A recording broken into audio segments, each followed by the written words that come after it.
Good afternoon, and thanks for joining Boyd Digital for another live update. Today we're going to talk about social media ROI. As was mentioned in Mashable, there was a big comment that they interviewed a few hundred market managers at top brands, and they expect 2011 to be the year that social media shows a return on investment. So I'm going to ask Grant some questions as I think of them about what is the return. Firstly, I think we need to work out what a return is. So I think the one thing that started us off down this road was a young chap called Rudy came in from Glasgow University, and he chose Boyd Digital. Um, he chose to interview us for his dissertation, and his dissertation was all about ROI and social in media. social media. And we had a good chat with him, chatted to him for about an hour, and over the course of discussion, a lot of stuff we'd come across before, but really kind of got us thinking as well. We could quantify a lot of the stuff that Rudy had mentioned or had read somewhere else. He had spoken to some other agencies out there, and they weren't so keen to kind of actually give him numbers or anything.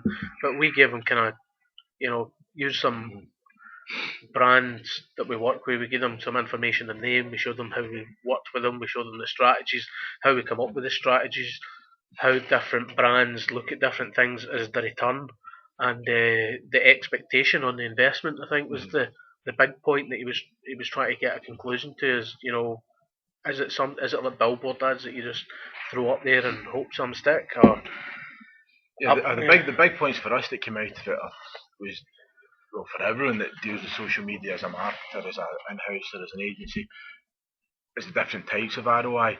Now, the Puritan's view of ROI is for every pound you spend, you measure that, the results exactly, and however many pounds you get back off that first pound, that is your ROI. You spend £1 in pay-per-click marketing, you make 10, factor in your margin, and there's your ROI. Now you can take this view in social media. It doesn't usually work very favourably. You say budget 10k spent in Facebook, development, content, maintenance. You can track all your sales back from your Facebook page. More often than not, for most types of brands, you don't get an ROI. But where I think the ROI question that excites me in social media is the different types of ROI. The sort of brandy stuff, the sort of basically, if you use social media to make your brand to be at the forefront of your business, social media could be the difference between a brand or a company existing in 5 years' time. Companies that get left behind that don't make most use of social media, they might not be there. That's a kind of greyer, fuzzier view of ROI. But for some people, that it's definitely going to be there. You can't argue. It's always going to be there, and what shape or form it's there is a different thing. And what platform do you most works for your industry and most works for your brand? One quick example I'd point to is that the car rental marketers, where Hertz have always been the number one company, and Avis have always been number two. And Avis understand that they've always been number two, so their slogan was always "We try harder." And this is now they can actually show people that they try harder by using social media to get out there. They're trying harder than Hertz, and they could essentially close that gap in terms of the size of their brand over Hertz. So another great, just quickly, another great example of ROI from social media is the music industry just now. I mean, we work with quite a lot of music guys, kind of above the radar and below the radar, and have it in good authority that the A&R guys, the execs at the record companies, the first thing they ask now when they get a new band presented to them, it's not what do they sound like, who do they sound like, it's what's their social media following, do they have, what's their Facebook, what's their MySpace, what's their SoundCloud place, what's their Bandcamp, and that increasingly is becoming a factor in getting how popular you are. Exactly, but it determines whether or not they get signed, whether they get a record contract, which could lead to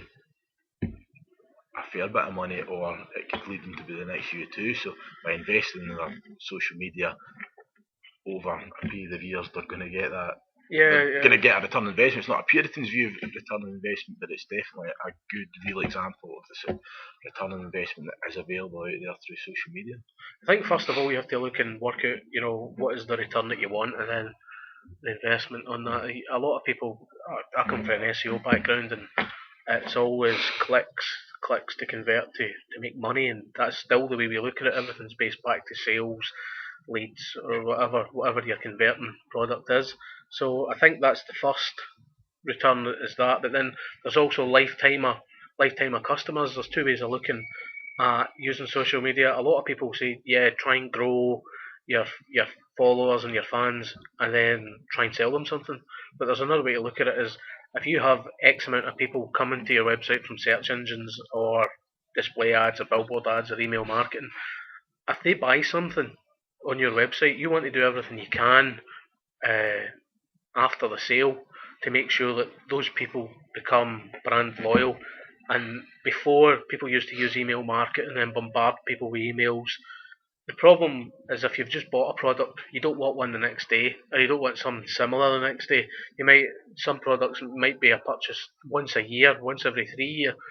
So if you can get them in social networks, it means that they can keep tabs on you, and when it's right for them to buy that product again, you'll be there, you'll be ready, you'll be in their mind. Yeah. And I think that's the biggest thing. Customers can dip in and out of your feed, your Facebook feed, your Twitter feed, when they're ready to consume your product, and it's not as aggressive or sometimes unwanted as email. I think a lot of market managers are now saying that 2011 will be the year for the return on investment in social media, is because they spent a lot of money in 2010 and nobody really spent any money prior to that. There'll be a few companies maybe getting involved 2008, 2009. 2010 was the year it took off. 2011 is the year the board is saying, okay, we've spent X, you've got a team of X, and we have 1 million followers, but what does this actually get us in return? So I think it's maybe a bit soon for to be seeing the lifetime cycles or return on investment in social media. It's very similar to newspaper advertising. If you advertised every day for a week, would your business go? Probably not. If you advertised every day for a year, it would definitely grow. But if you done it for 5 years, where would it grow? So it's looking at it kind of as a traditional point of view. Maybe a bit more research needs to be put into it.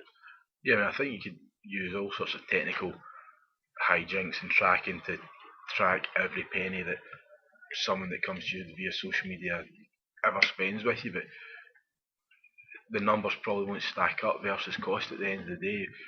But there's so much to play for in terms of the brand, the other types of ROI, the sort of intangibilities, and whether we like it or not, the way television became in the 60s, where it was the medium, you had to be there. If you weren't on television, you didn't exist.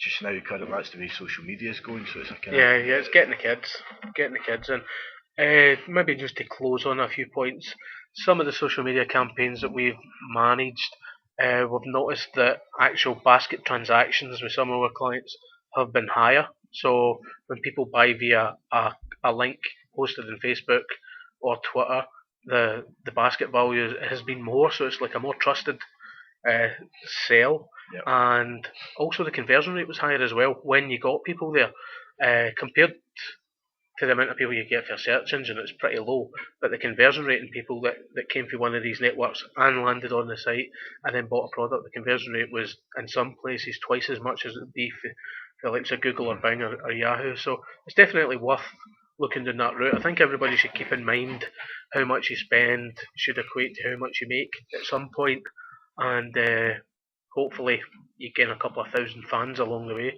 but ultimately you want to make customers. Okay, so that was us. Thanks again for tuning in to Boyd Digital. Goodbye.